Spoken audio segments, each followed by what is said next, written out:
안녕하세요. 오토기업 김정민입니다. 자동차 평가할 때 긍정적인 평가가 있으면 이제 부정적인 평가가 있습니다. 특히 플러그인 하이브리드와 관련해서 문제점들을 많이 지적을 하게 되면 플러그인 하이브리드 타시는 분들이 서운하시죠. 이해합니다. 서운해 하시는 게 차와 자기를 동질시하거나 구분 못하거나 이렇게 바보라서 그런 게 아니라 본인이 심사숙고했는데 내가 그럼 바보냐. 나도 충분히 내 환경과 내 사용 용도를 고려해서 현명한 선택을 했다라고 자부하는데 그걸 그렇게 이거 구입하시면은 좋지 않습니다 이렇게 얘기를 해버리면 그럼 난 뭐가 되냐 이런 생각 때문이죠. 네, 충분히 이해합니다. 그러니까 서운하실 수 있고, 그런데 자동차라는 거는 어떤 사람에게 현명한 선택이 되지만 어떤 사람에게 현명한 선택이 될 수 없을 수도 있고요. 그리고 또 가치라는 건 상대적입니다. 그래서 본인이 만족하고 본인이 이건 상품성이 높다라고 평가를 하는 것도 다른 사람들에게 정반대의 판단을 받을 수 있는 그런 상대적인 상품성을 가지고 있기 때문에 아무래도 이제 보편 타당성, 그 다음에 일반론적인 가치 이런 걸 기준으로 보고 그 보편 타당성 부분에서 조금 더 가치가 높다라고 판단되면 좋은 차다. 그렇지 않은 차라면 이건 조금 상품성이 떨어집니다. 이렇게 규정을 할 수밖에 없습니다. 그 다음에 여러분들에게 한 가지 그래도 좀 고려하시면 그나마 덜 서운하실 만한 이야기를 드리자면 바보가 바보의 심정을 잘 압니다. 이게 무슨 말이냐면 이거는 바보짓일 확률이 높습니다. 이거는 좋은 결정이 아닐 확률이 높습니다라고 이걸 잘 구분해내는 사람이 지금까지 그런 결정이나 그런 실수들, 시행착오들을 많이 경험을 해봤기 때문에 그걸 다양하게 여러 가지 시각을 통해서 이건 현명하지 않습니다라는 결론을 도출할 수 있는 겁니다. 제가 그런 사람이에요. 합리적인 결정을 통해서 매번 손해를 보지 않는 사람들이 정말 훌륭한 사람들일까요? 이런 사람들이 인생을 잘 사는 걸까요? 아니면 시행착오, 좀 바보스럽게 경제활동을 하고 약간 그걸 통해서 금전적인 손실을 좀 많이 입고 그럼에도 불구하고 괜찮아, 잘 배웠네 이렇게 생각하시는 분들이 인생을 조금 더 여유롭고 재미있게 잘 사시는 걸까요? 물론 어떻게 인생을 사느냐가 정답이 없습니다. 이런 인생이 있는가 하면 저런 인생이 있고 각각 그 인생에 맞는 의미와 가치가 있는 거기 때문에 어떤 인생이 더 낫다가 아니라 제가 말씀드리는 건 때때로는 바보스러운 결정을 하고 때때로는 실수, 시행착오를 하더라도 이렇게 시행착오를 했네. 에이 다음에는 이거 이렇게 하면 안 되겠구나 라고 해서 툭툭 털고 일어나면서 잘 배웠다 이렇게 생각하시는 분들의 인생이 더 여유가 있다라는 겁니다. 그런데 누군가에게는 시행착오와 배움의 어떤 가치를 제공해주는 경험이었을지 모르는데 그 누군가는 이 시행착오가 삶을 더 어렵게 만들고 스트레스로 인해서 개인적으로 힘듦을 가중시킬 수 있는 그런 큰 정말 장애 요소로 작용할 수가 있어요. 사람마다 이게 다릅니다. 그러니까 그런 분들에게는 한 번의 시행착오라도 그 시행착오를 거쳐서 꼭 배울 필요가 없이 간접 경험을 통해서 좋은 결정, 문제가 좀 덜 일어날 수 있는 결정을 하시는 게 더 현명하다 해서 저희가 일반론적으로 이런 말씀을 제공을 해드리는 겁니다. 바보스러운 경제활동이라고 하면 제가 둘째가라면 서럽습니다. 지금 제가 벤틀리 플라잉 스포드 최근 들어서 운행을 거의 안 하고 있는 실정인데 주차장에 방치한 지 지금 거의 1년 가까이 되고 있어요. 그럼 주변에서 그래요. 이거 팔지 왜 뭐하러 그거를 계속 갖고 있냐. 바보스럽게. 그런 말 진짜 많이 들어요. 하지만 앞으로는 내연차 12기통을 살 기회는 없을 것 같고 이건 더군다나 이 W12라서 V12보다 더 독특한 컨셉이고 그리고 중고로 판매를 해도 그걸로 인해서 또 부자가 되거나 그걸 통해서 감가상각을 감당했던 거를 뭐 보존받을 수 있는 것도 아니고.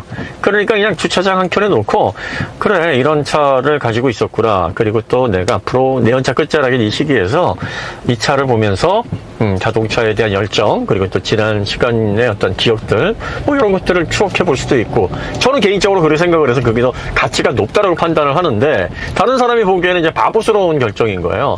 포토 EV도 그렇습니다. 포토 EV 좀 사놓고 200km 정도밖에 안 탔거든요. 그러니까 다들 그래요. 이럴 바에는 팔고 유용하게 쓰지, 뭐하러 방치하냐, 왜 이렇게 바보스럽게 경제활동을 하느냐. 그런데 저는 언젠가는 쓸 때가 있을 것 같고, 그 다음에 캐프오드 방식의 이런 1톤 트럭이 이제 마지막, 더 이상 생산 안 돼요. 이제 단종이 돼버렸고, 초기형 전기차니까 또 기념할 만하잖아요. 제 생각으로는 그래요. 뭐 급조를 했던 뭘 했던 어쨌든 내연차 기반으로 이러한 변종 같은 전기차, 그리고 현대가 상용차에서 최초로 시도하는 EV 컨셉의 1톤 트럭, 이게 시간이 지나면 좀 귀한 컨셉이 될 것 같아요. 그러니까 뭐 차값 그렇게 비싸지도 않고 이거 팔아서 회수를 한다 하더라도 이게 뭐 큰 의미가 있을까 하고 그냥 내버려 두는 겁니다. 노트북도 제가 한 번에 4대, 5대 막 이렇게 구입을 해서 어떤 경우에는 안 쓰고 한두 대 정도 그냥 방치하는 경우도 좀 있고 그렇습니다. 그러면 주변에서 그래요. 뭐하러 그렇게 하냐. 그렇게 이해 안 되시는 분들이 좀 계시죠. 로봇 청소기도 지금까지 6대, 그것도 하이엔드 모델 6대를 사서 분해 리뷰를 다 보여드렸단 말이에요. 그래서 그 중에 2대는 결국은 못 살렸어요. 이게 정상적으로 작동을 안 하더라고요. 처음 분해해본 로봇 청소기 2개는 다 실패를 했고, 재조립했는데 작동은 하긴 하는데 뭔가 나사가 빠져 있어서 제대로 작동을 안 했고, 이번에 것도 약간 상태가 좀 안 좋기는 하는데 그럭저럭 작동은 해서 결과적으로 새 부품을 사서 교환을 하는 뭐 그런 과정을 거쳤거든요. 그런데 이제 그걸 분해를 해보고 어떻게 설계가 됐는지를 보면서 거기서 얻어지는 지식이 저는 상당히 가치가 있다라고 보기 때문에 그만큼 지출을 해도 그 이상 얻어진다라고 보는 거예요. 그런데 다른 분들은, 이해 못 하시는 분들은 그게 뭐 하는 짓이냐, 그거는 진짜 그거는 낭비다, 멍청한 짓이다, 이렇게 생각하고 이해를 못 하실 수 있습니다. 그러니까 누군가의 라이프 스타일이 누군가에게는 오답이고 누군가에게는 정말 바보스러운 그런 걸로 비춰질 수가 있으니까, 여러분들이 플러그인 하이브리드라든지 뭐 예를 들어서 미니 일렉트릭 같은 거, 1세대 모델 같은 경우에는 상품성이 객관적으로 놓고 보면 어이가 없잖아요. 그런데 또 본인의 생활에 맞고 취향에 맞고 또 디자인적인 요소라든지 그 외에 브랜드가 주는 가치, 뭐 이런 외부적인 그 외의 요소에 마음이 끌리시는 분들은 그게 정말 좋은 차처럼 보이거든요. 이런 분들에겐 좋은 선택이라고 할 수 있고, 자, 그 다음에 조금 내가 결정을 잘 못했어요. 심사숙고해서 결정을 잘 못했다고 치죠. 여유가 좀 있어서 경제적으로 이런 실수들을 해도 일상생활을 영위하는데 크게 문제가 없다라고 하면, 그러니까 본인 결정에 대해서 아유 그래, 좋은 공부한 셈 치자, 수업 잘했다, 수업료 잘 지불하고, 이런 거는 조금 좋은 결정이 아니니까 다음번에는 좀 구입할 때 이 경험을 바탕으로 해서 좋은 결정 해야지 라고 또 생각을 하면 얻어지는 게 있단 말이죠. 그런데 이제 자동차를 살 때 이렇게 여유 있게 사시는 분들보다는 있는 여유 자금을 다 닥닥 긁어서 사시거나, 아니면 그 차를 살 만한 능력이 안 되는데 금융의 도움을 받아서 구입을 하시는 분들은 그 결정이 본인에게 예상한 대로 문제점을 일으키지 않고 항상 최상의 만족도를 제공을 해야 그 금융에 따른 이자 및 분할 상환하는 그 부담이 스트레스 작용을 하지 않을 수 있단 말이에요. 근데 단순히 만족도가 떨어지는 정도라면 문제가 크지 않은데, 이게 치명적인 문제로 인해서 차가 제대로 운행이 안 된다든지, 아니면 새 차를 사서 새 차의 보증을 잘 받을 수 있는 상황이라면 문제가 덜하겠지만, 중고를 사서 그 중고를 운행을 하다가 부품을 본인의 비용으로 감당을 해야 되는 이런 상황에 내몰리게 되잖아요. 그러면 이건 시행착오를 통해서 교훈을 얻는 그 수준이 아니에요. 개인의 삶 자체가 정지하거나 심각한 문제점들로 인해서 그 스트레스에 압도돼서 정상적인 생활이 어려운 지경에 빠질 수도 있습니다. 그러니까 이런 일반론적인 차원에서 저희가 문제가 일어날 확률이 높은 그런 자동차들을 추려서 이런 것들이 이런 문제가 있으니 여러분들 조심하십시오. 이런 것들은 생각보다 여러분들이 예상하지 못했던 문제들을 발생시킬 위험이 높고, 그리고 제조사에서는 뭐든 만들어 놓으면 문제 없을 거라 그러고 최고라 그러고 이건 뭐 혁신이라 그러죠. 그리고 두 가지 장점이 합쳐지면 합쳐진 장점만 얘기하지 그 합쳐진 걸로 인해서 생기는 단점의 합을 얘기를 절대 안 한단 말이에요.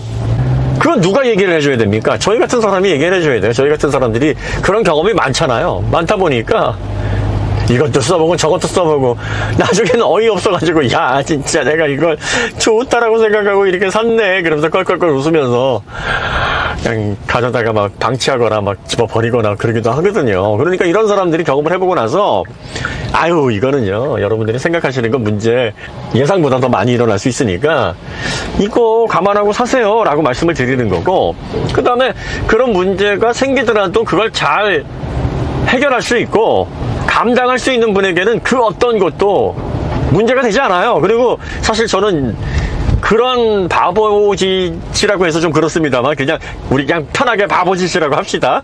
제가 많이 했었던 그런 말하자면은 합리적이지 않아 보이는 그런 구매 행태로 인해서 그런 패턴으로 인해서 추가 필요 없는 지출을 많이 하게 되는 이런 경제활동을 이 바보같은 경제활동이라고 합시다. 이 바보같은 경제활동을 하는 사람들이 결국은 경제가 빠르게 순환해서 이거 기름칠하는 사람들이에요. 번 돈을 빨리빨리 쓰고 돈의 명칭대로 돌고 돌게 만들어줘야 그 순환으로 인해서 물이 썩질 않거든요. 그러니까 경제 발전에, 산업 발전에 또 다른 면으로 기여하는 분들입니다. 그러니까 본인들이 아니 그 비싼 하이브리드, 플러그인 하이브리드 그거 뭐 아니 그 뭐 비싼 그 메이커 브랜드만 강조돼 있고 실용성 하나 없는 그 차를 왜 사셨습니까 하면 그냥 웃으세요. 다 감당할 만한 그런 내가 깜냥이 되니까 산 거지라고 속으로만 생각하시고, 근데 이거 겉으로 막 얘기하시면 좀 속물 같잖아요. 그러니까 속으로는 그렇게 생각하시되 겉으로는 그냥 아이 뭐 그래도 쓸만해요. 그래도 뭐 제 환경에는 맞아요. 이렇게 웃어 넘길 수 있는 그런 여유 뭐 이런 것들을 여러분들이 좀 가지면 좋을 것 같아요. 사실 전체 소비자를 100으로 놓고 보면 뭔가 여유 있게 본인이 잘못된 결정도 보정하고 내가 이걸로 수업료 잘 냈어 라고 좀 털고 일어나실 수 있는 분은 전체 소비자분들의 한 20% 정도 아마 될 거예요. 나머지 80% 소비자분들은요 작은 결정이라고 해도 그 결정이 잘못돼서 오는 손실이나 그걸로 인한 스트레스 이게 상상외로 클 수 있습니다. 그러면 이제 그거는 다양한 경험을 했던 분들이 그 경험을 바탕으로 해서 그걸 뭐 굳이 가볼 필요 없다. 그걸 본인이 손실을 감당을 하고 꼭 찍어 먹어볼 필요가 없다라고 이렇게 좀 경험을 얘기를 해주면 좋은 참고가 됩니다. 그러라는 말씀이에요. 그러니까 여러분들이 저희가 자동차와 관련해서 특정 컨셉에 대해서 뭐 이건 이렇습니다, 저건 저렇습니다, 추천하지 않습니다라고 할 때 왜 내 결정을 바보스럽게 나를 바보 멍청이로 만드느냐라는 식의 서운한 생각을 가지실 필요가 없습니다. 여러분들은 그걸 통해서 충분히 만족을 얻고 계시고 설사 문제가 생기거나 어려움이 발생했을 때도 그걸 감당하실 수 있는 능력이 되시는 분들에게는 전혀 문제될 거 없어요. 아니 차를 예를 들어서 여유가 있으신 분이라면 꼭 중고차를 안 파시는 분들도 많아요. 타던 차를 지인들에게 뭐 친구에게 뭐 아는 사람에게 주기도 합니다. 근데 그 일반 사람들에게는 상상할 수 없는 일이잖아요. 그러니까 개인마다 이건 다 다른 거예요. 그러니까 불특정 다수 그리고 또 아무래도 여유가 많으신 분보다는 일상생활을 타이트하게 하시는 분들 대상으로 저희가 콘텐츠를 만들어야 되니 그런 분들에게 조금이라도 도움이 될 수 있는 팁이 필요합니다. 이 바보스러운